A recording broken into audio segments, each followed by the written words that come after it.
My dear children, welcome back. After a long gap हम आज communicate कर रहे हैं एक दूसरे से, क्योंकि बीच में कुछ पर्सनल रीजन की वजह से गैप आ गया था। डायरेक्टिंग के कुछ ऐसे इंपॉर्टेंट टॉपिक्स जो कि हमने सीबीएसई में कवर अप नहीं करे थे लेकिन सीयूईटी के सिलेबस में है, वो मैंने आपको बता दिया था कि 6 इंपॉर्टेंट टॉपिक्स हैं, एक्स्ट्रा टॉपिक्स है डायरेक्टिंग के जो हमें सीयूईटी के लिए प्रिपेयर करने हैं, जिसमें से 2 टॉपिक्स हम ऑलरेडी प्रिपेयर कर चुके हैं, that is principles of directing and qualities of a good leader. अब 4 टॉपिक्स जो बचे हैं वो है importance of all the elements of direction, that is importance of supervision, importance of leadership, importance of motivation and importance of communication. Actually ये चारों elements हम detail में ऑलरेडी कर चुके हैं, तो इनके कॉन्सेप्ट्स तो हमें बहुत ही क्लियर है कि what is supervision, what is communication, what is leadership and what is motivation. Leadership के इंपॉर्टेंस हम ऑलरेडी कर चुके हैं और लीडरशिप के एलिमेंट्स की भी ऑलमोस्ट सेम इंपॉर्टेंस है, लेकिन स्पेसिफिकली हर एक एलिमेंट की क्या इंपॉर्टेंस है ये आज हम समझने वाले हैं। So let's connect to commerce and let's learn about what is the specific importance of each and every element of directing.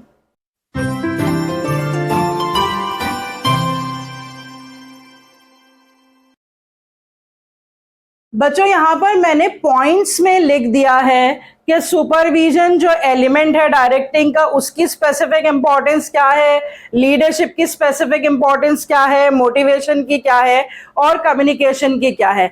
इन चारों एलिमेंट्स में से 3 elements motivation, leadership and communication, इसको हम काफी डिटेल में कर चुके हैं, लेकिन जो सुपरविजन है वो डिटेल में हमने नहीं करा था डायरेक्टिंग फंक्शन में, क्योंकि उसका रीजन भी मैं आपको बता चुकी हूं कि जब हमने लेवल्स ऑफ मैनेजमेंट करे थे और जो सुपरवाइजरी मैनेजमेंट हमने करा था उसमें हमने ऑपरेटिव लेवल के फंक्शंस करे थे। तो एक्चुअली जो functions operative level of management perform करता है वही फंक्शंस जो है उसकी इंपॉर्टेंस बन जाती है।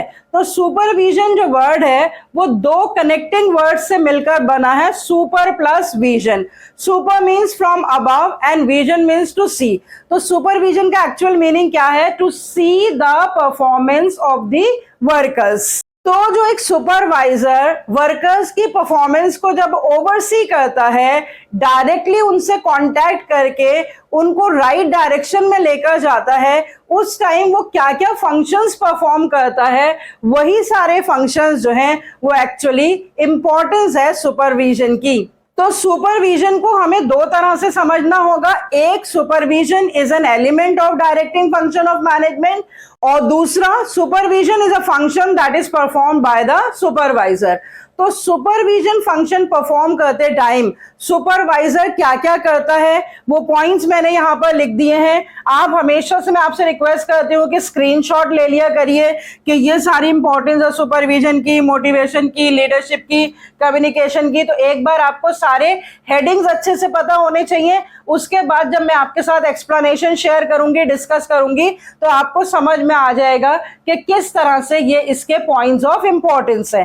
तो यहाँ पहले शुरू करते हैं सुपरविजन की इंपॉर्टेंस से बच्चों, कि जो सुपरवाइजर क्या क्या फंक्शन परफॉर्म करता है। सबसे बेसिक और इंपॉर्टेंट जो फंक्शन होता है ना वो सुपरवाइजर का क्या होता है कि वो लिंक होता है between the management and the workers. ये स्पेसिफिक फंक्शन किसी और लेवल का नहीं है, ये सिर्फ सुपरवाइजरी और ऑपरेटिव लेवल का फंक्शन है। तो इससे कैसे वो इंपॉर्टेंट फंक्शन बन जाता है ये अभी हम डिस्कस करेंगे।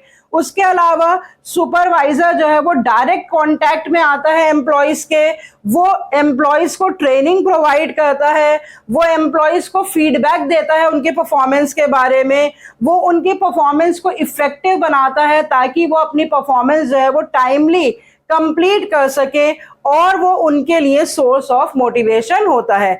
So this is the importance of supervision element in the directing function of management। तो supervisor जब ये different roles play करता है तो किस तरह से वर्कर्स को भी फायदा होता है और मैनेजमेंट को भी फायदा होता है ये अब हम देख लेते हैं।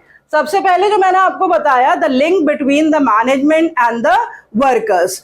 तो ये बेसिक और मोस्ट इंपॉर्टेंट फंक्शन है सुपरवाइजर का, क्योंकि मैनेजमेंट के जो भी आइडियाज होते हैं, मैनेजमेंट के ऑर्डर्स होते हैं, इंस्ट्रक्शंस होते हैं, उनको वर्कर्स तक कौन ले जाता है? सुपरवाइजर। और जो वर्कर्स की ग्रीवांसेस होती हैं या प्रॉब्लम्स होती हैं, उनको मैनेजमेंट तक कौन ले जाता है? सुपरवाइजर। तो सुपरविजन ही एक ऐसा एलिमेंट है जिससे मैनेजमेंट और वर्कर्स के बीच में किसी भी तरह का गैप क्रिएट नहीं होता है। तो this is the basic importance of supervision function, that it serves as a link between the management and the workers, and by serving as a link between them it tries to avoid any sorts of conflicts or disagreements between the management and the workers. उसके बाद जब direct contact की बात आती है, तो हमने बच्चों 3 लेवल्स ऑफ मैनेजमेंट पढ़ रखे हैं, top level, middle level and lower level. ये बात हमें बहुत अच्छे से पता है कि टॉप लेवल डायरेक्ट वर्कर्स से कम्युनिकेट नहीं करती, मिडिल लेवल भी डायरेक्ट वर्कर्स से कम्युनिकेट नहीं करती। It is only the supervisory level, it is only the operative level जो कि वर्कर्स के साथ डायरेक्ट कम्युनिकेट करती है। तो डायरेक्ट कम्युनिकेशन तो बहुत ही इंपॉर्टेंट होती है। अगर आपकी 1-to-1 कम्युनिकेशन ना हो किसी भी पर्टिकुलर वर्कर के साथ, तो आपको जो फर्स्ट हैंड इंफॉर्मेशन है वो नहीं मिलती। तो सुपरवाइजर क्योंकि डायरेक्टली वर्कर्स के कांटेक्ट में होता है, तो सुपरवाइजर उनके लिए as a guide, as a friend, as a philosopher का काम करता है, और वो उनसे वो इंफॉर्मेशंस ले लेता है, फर्स्ट हैंड इंफॉर्मेशन, जो कोई और लेवल ऑफ मैनेजमेंट नहीं ले पाता। देन सुपरविजन जो है वो ऑन द जॉब ट्रेनिंग का काम करती है। अब ट्रेनिंग के लिए क्या होता है? ट्रेनिंग उनको दी जाती है जहां पर कहीं भी इनएफिशिएंसीज हो। तो इनएफिशिएंसीज का पता किसको लगता है? सबसे पहले सुपरवाइजर को पता लगता है। जब सुपरवाइजर वर्कर्स की परफॉर्मेंस को ओवरसी करता है, तो उसको पता लग जाता है कौन से वर्कर्स जो है वो एफिशिएंटली काम कर रहे हैं, कौन से वर्कर्स जो है वो एफिशिएंटली काम नहीं कर रहे हैं, किन वर्कर्स की परफॉर्मेंस में कमी है, और वो उनको टाइम टू टाइम करेक्ट करता रहता है, उनको वेज एंड मीन्स बताता रहता है कि किस तरह से आपकी परफॉर्मेंस गलत है तो वो कैसे इंप्रूव हो सकती है, अच्छी है तो वो कैसे मेंटेन रह सकती है। तो इस तरह जब वो कंटिन्यूअसली गाइड करता है अपने वर्कर्स को, तो उनकी ऑटोमेटिकली क्या हो जाती है? काम करते करते वो सीखते रहते हैं, और सुपरविजन जो है वो उनके लिए source of on the job training बन जाता है। So this is also one of the importance of supervision. उसके बाद अनदर इंपॉर्टेंस इज फीडबैक। देखो, फीडबैक जो है ना वो बहुत ही इंपॉर्टेंट होता है किसी के लिए भी, कि उसको ये पता होना चाहिए कि जो भी मैं काम कर रहा हूँ ऑर्गेनाइजेशन में या कर रही हूँ, वो काम एक्चुअली है कैसा, वो दूसरे को, मेरे सीनियर को पसंद भी आ रहा है या नहीं आ रहा है। तो एक्चुअली सुपरविजन में क्या होता है कि सुपरवाइजर लगातार ऑब्जर्व करता रहता है सबऑर्डिनेट्स को, और वो उनको ये बताता रहता है कि तुम्हारा काम अच्छा है या बुरा है। तो इस तरह के फीडबैक से सुपरवाइजर को एक मोटिवेशन मिलता है, उसको एक गाइडेंस मिलती है कि किस तरह से वो अपनी परफॉर्मेंस को आगे और अच्छा कर सकता है, और अगर परफॉर्मेंस अच्छी है तो उसको खुशी मिलती है कि उसकी परफॉर्मेंस जो है वो किसी को पसंद आ रही है। तो फीडबैक में क्या किया जाता है कि एक सुपरवाइजर सारे अच्छी बुरी बातें जो है वो सबऑर्डिनेट्स को बताता रहता है, जिससे कि सबऑर्डिनेट जो है वो कंटिन्यूअसली अपनी परफॉर्मेंस को बेटर एंड बेटर करने की कोशिश करता है। अनदर इंपॉर्टेंस उसी से रिलेटेड है इफेक्टिव परफॉर्मेंस। इफेक्टिवनेस और एफिशिएंसी हम ऑलरेडी डिस्कस कर चुके हैं। तो इफेक्टिवनेस का मतलब होता है सही काम को करना। तो ये कौन इंश्योर करता है? सुपरवाइजर ही इंश्योर करता है कि सारे वर्कर्स जो उसके अंडर काम कर रहे हैं वो काम सही भी कर रहे हैं और काम को सही ढंग से भी कर रहे हैं। तो एक सुपरवाइजर ही इफेक्टिव परफॉर्मेंस को इंश्योर करता है, और वो उनके लिए सोर्स ऑफ मोटिवेशन बन जाता है। देखो, ये बात मैंने आपको पहले भी बताई थी कि एक्चुअली क्या है कि किसी की भी जो परफॉर्मेंस है वो उसकी एबिलिटी पे तो डिपेंडेंट होती ही होती है कि वो काम उसको करना आता है या नहीं आता है, लेकिन सिर्फ एबिलिटी जो है वो परफॉर्मेंस के बराबर नहीं होती है। उस एबिलिटी को रिजल्ट्स अटेन करने के लिए लगातार जो है वो इन्फ्लुएंस करना पड़ता है। तो जब एबिलिटी में मोटिवेशन जुड़ जाती है तो परफॉर्मेंस यहां से यहां पहुंच जाती है। तो इसीलिए सुपरवाइजर का काम क्या होता है? वो वर्कर्स को लगातार बताता रहता है कि तुम्हारी परफॉर्मेंस अच्छी है, अगर अच्छी परफॉर्मेंस होती है तो उनको वो इंसेंटिव्स प्रोवाइड करवाता है मैनेजमेंट से, पॉजिटिवली उन्हें मोटिवेट करता है, कभी कभी नेगेटिवली मोटिवेट करता है, कंटिन्यूअसली गाइड करता है।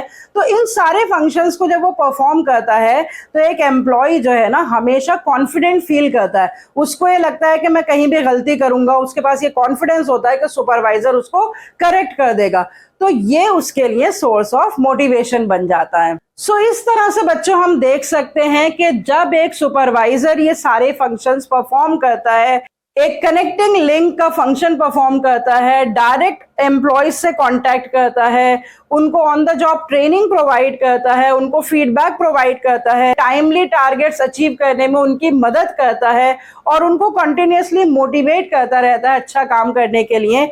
So that becomes benefit not only to the workers but also to the organisation as a whole. Now let's move on to the importance of motivation. यहां मैंने पॉइंट्स लिखे हैं, brings change in the attitude and in the performance, creates willingness to work, creates cordial relationship, leads to stability in the workforce, reduces absenteeism, improves the efficiency and ensures the achievement of the goals. ये सारी specific importance है motivation की।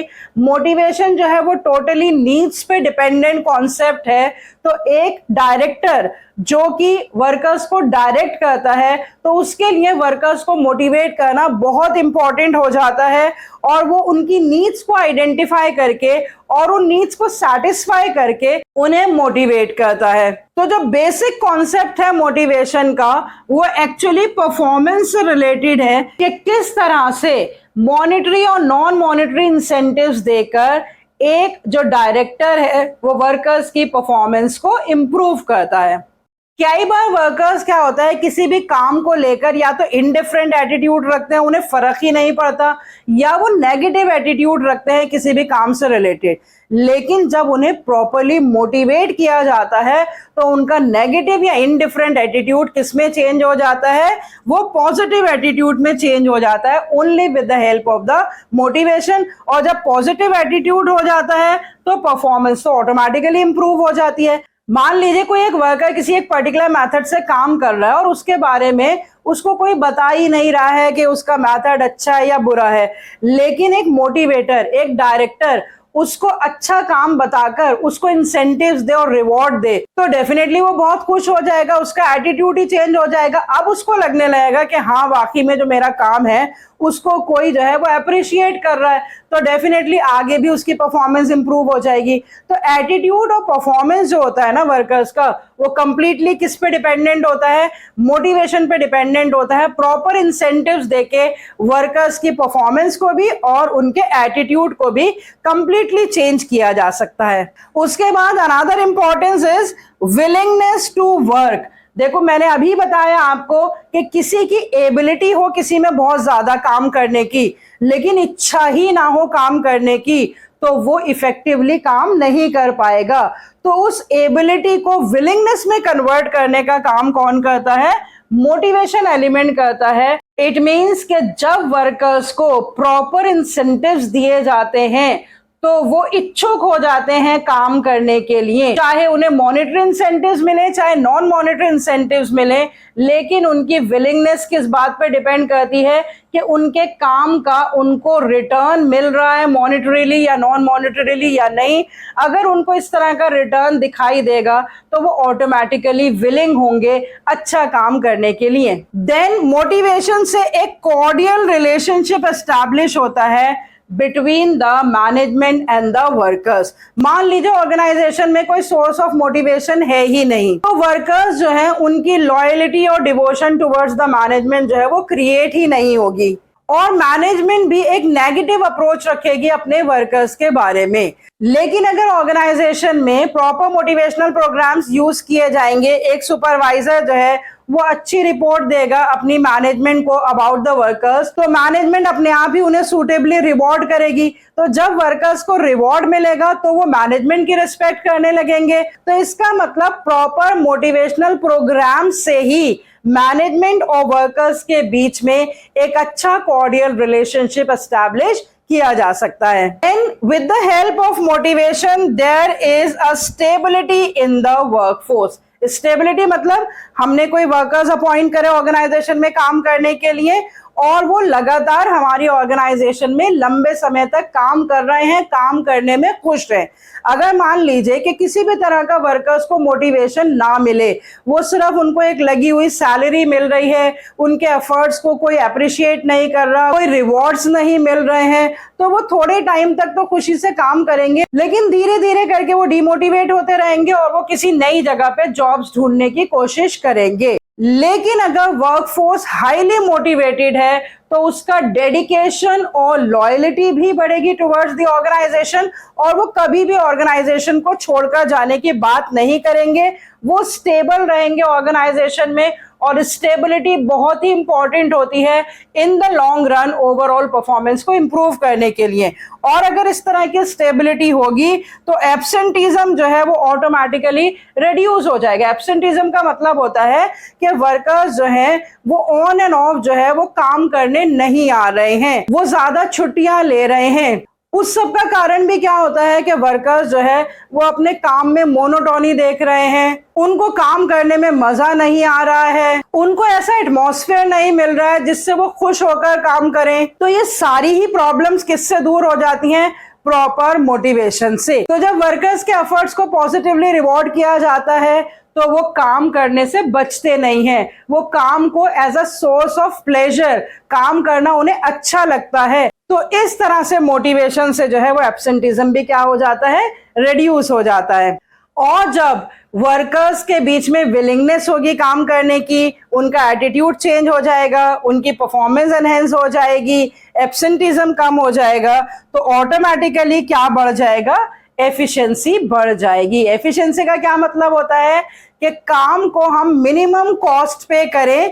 तो जब हमारे पास एक motivated workforce होती है जो अपना पूरी तरह से अपना पूरा पोटेंशियल लगा देती है परफॉर्मेंस में, तो वो परफॉर्मेंस डेफिनेटली एफिशिएंट परफॉर्मेंस होगी, इनएफिशिएंट परफॉर्मेंस नहीं होगी। और जब परफॉर्मेंस एफिशिएंट होगी तो गोल्स जो हैं they are going to be achieved on time. So this is how we can understand the importance of motivation, कि motivation से attitude और performance दोनों change हो जाते हैं, लोगों में अपने आप काम करने की इच्छा पैदा हो जाती है, मैनेजमेंट और वर्कर्स के बीच में रिलेशंस बहुत कॉर्डियल हो जाते हैं, ऑर्गेनाइजेशन में जो वर्कफोर्स है वो स्टेबल रहती है, एब्सेंटिज्म कम हो जाता है, एफिशिएंसी बढ़ जाती है, एंड ओवरऑल गोल्स जो है वो बहुत आसानी से अचीव हो जाते हैं। Let's move on to the importance of leadership.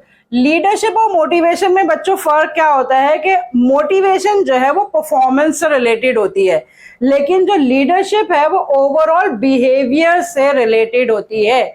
एक सुपीरियर सबऑर्डिनेट्स की परफॉर्मेंस को अफेक्ट करता है, लेकिन एक लीडर जो है वो फॉलोअर्स के बिहेवियर को अफेक्ट करता है।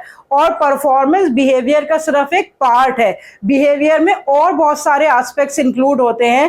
तो ओवरऑल बिहेवियर को इन्फ्लुएंस करने का काम किसका होता है? लीडरशिप का होता है। तो लीडरशिप एलिमेंट की क्या क्या इंपॉर्टेंस है कि लीडरशिप जो है वो सबऑर्डिनेट्स के टोटल बिहेवियर को इन्फ्लुएंस करती है, वो एक वर्किंग एनवायरनमेंट को बहुत ही कंजीनियल और स्मूथ कर देती है।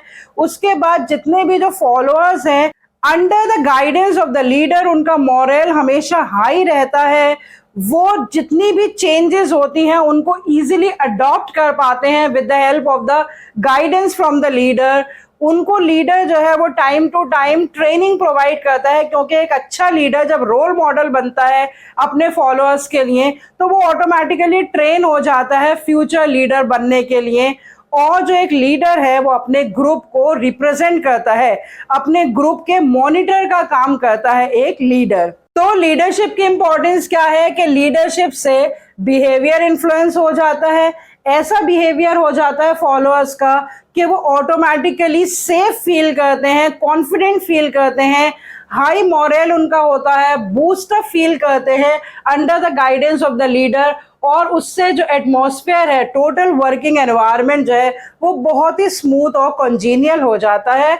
और वर्कर्स का, जो फॉलोअर्स हैं, उनका मोरल क्यों हाई रहता है? क्योंकि उनको पता है कि अगर वो कुछ भी गलती करेंगे या उनकी परफॉर्मेंस में कुछ भी कमी आएगी तो लीडर उसको नेगेटिव ना लेकर उसको इमीडिएटली करेक्ट करेगा, उनको गाइड करेगा। तो एक लीडर जो है वो अपने सबऑर्डिनेट्स का मोरल हमेशा हाई रखता है, क्योंकि वो उसके गाइडेंस में ये फील करते हैं वो किसी भी तरह से गलत डायरेक्शन में नहीं जा रहे हैं, लीडर उनको सही डायरेक्शन में अपने साथ लेकर चल रहा है और वो चेंजेस को भी अपोज नहीं करते हैं। ज्यादातर ह्यूमन टेंडेंसी क्या होती है कि कोई भी चेंज आता है ना तो उसको लोग रेसिस्ट करते हैं। उनको लगता है कि अगर ये काम हमें पहले हम इस मेथड से लगातार 10 साल से कर रहे थे, अब अगर हम इसको न्यू मेथड से करेंगे तो हमें बहुत सारी नई चीजें सीखनी पड़ेंगी। लेकिन एक लीडर क्या करता है, वो ये कॉन्फिडेंस देता है सबऑर्डिनेट्स को कि अगर आप नई टेक्निक्स को, नए मेथड्स को अडॉप्ट करेंगे तो लॉन्ग रन में वो आप ही के फायदे के लिए होंगे। तो एक अच्छा लीडर ही कन्विंस करता है सबऑर्डिनेट्स को या फॉलोअर्स को to adopt to the new changes, क्योंकि वो सिर्फ उनको नए काम करने के तरीके नहीं बताता है बल्कि उसको कैसे किया जाए ये भी उन्हें लीड करके बताता है, उनको सही डायरेक्शन बताता है। तो इसीलिए जितने भी सबऑर्डिनेट्स हैं वो रेजिस्ट नहीं करते हैं चेंजेस को, बल्कि अपने लीडर के साथ चेंजेस में पार्टिसिपेट करते हैं। और ट्रेनिंग कैसे लीडरशिप से पॉसिबल है कि जब एक अच्छा लीडर जो कोई भी काम करता है, जिस ढंग से भी काम करता है, तो उसके फॉलोअर्स उसे लगातार देखकर उसको अप्रिशिएट करते हैं और ऑटोमेटिकली उनकी सोच क्या बन जाती है कि जिस तरह से हमारा लीडर काम कर रहा है हम भी उसी तरह से आगे काम करेंगे। तो उनकी फ्यूचर लीडर्स की ट्रेनिंग ऑटोमेटिकली हो जाती है। और सबसे इंपॉर्टेंट रोल जो एक लीडर प्ले करता है कि जो भी उसके फॉलोअर्स हैं, जो भी उसका ग्रुप है पूरा का पूरा, उस ग्रुप को वो रिप्रेजेंट करता है। जब भी किसी आउटसाइड पार्टी से डील किया जाता है तो सारे ग्रुप मेंबर्स कम्युनिकेट नहीं करते हैं, उनका लीडर ही उनके बिहाफ पे कम्युनिकेट करता है। लीडर जो है वो अपने ग्रुप मेंबर्स को मॉनिटर करता है और जब किसी बाहर की पार्टी से डील किया जाता है तो वो अपने सारे ग्रुप मेंबर्स को एक अकेला पर्सन जो है वो रिप्रेजेंट करता है। So this is how by performing various leadership roles leadership element becomes very important for the organization. Last but not the least is the communication. देखो communication जो है ना उसके बिना ना तो सुपरविजन पॉसिबल है, ना मोटिवेशन पॉसिबल है और ना ही लीडरशिप पॉसिबल है।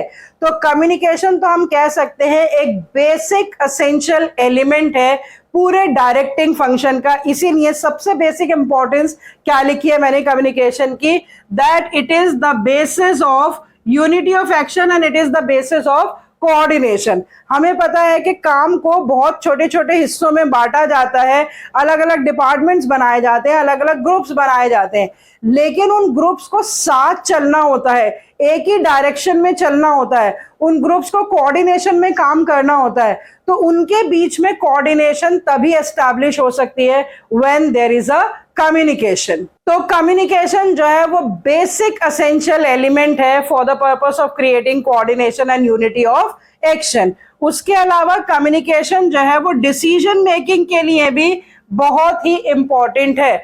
डिसीजन मेकिंग का मतलब होता है कि हमने क्या मेन प्लान बनाया है और उस मेन प्लान को अचीव करने के लिए हमारे क्या डेरिवेटिव प्लान्स होंगे।